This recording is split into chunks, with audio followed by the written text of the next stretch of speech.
কি বন্ধুরা, দেখে জিভে জল আসছে তো? আমারও আসছে। তো নমস্কার বন্ধুরা, তোমরা সবাই কেমন আছো? আশা করছি তোমরা সবাই খুব ভালো আছো, আমরাও খুবই ভালো আছি। তো আজকে আমি গেছিলাম মামার বাড়ি। তো আমার দিদি দেখো কি সুন্দর মাছের টক রান্না করছে। দিদি দারুণ রান্না করে, তোমাদেরকে বলে বোঝাতে পারছি না, আমার তো দারুণ লাগে দিদির হাতে রান্না খেতে। তো দিদি দেখো কাঠের উনুনে মাছের টক করছে। তো দিদি ফার্স্টে মাছগুলোতে নুন আর হলুদ মাখিয়ে রেখেছে। তারপর কড়াইয়ে তেল গরম হয়ে গেলে তাতে একটি একটি করে মাছ ছেড়ে দিচ্ছে। তো দেখো উনুনটা কি সুন্দর জ্বলছে। তো ভিডিওটা কিন্তু লাস্ট অবধি তোমরা দেখবে। তো দেখো মাছগুলো ভেজে দিদি একটা থালায় তুলে রেখেছে, আর এইদিকে আরও ভাজা হচ্ছে।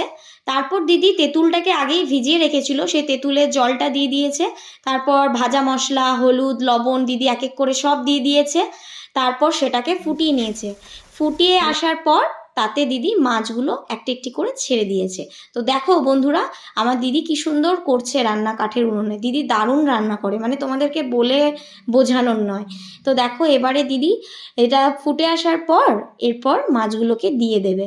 তো তোমাদের যদি আমার এই ভিডিওটা ভালো লেগে থাকে তো অবশ্যই লাইক আর কমেন্ট আর সাবস্ক্রাইব করে দিও।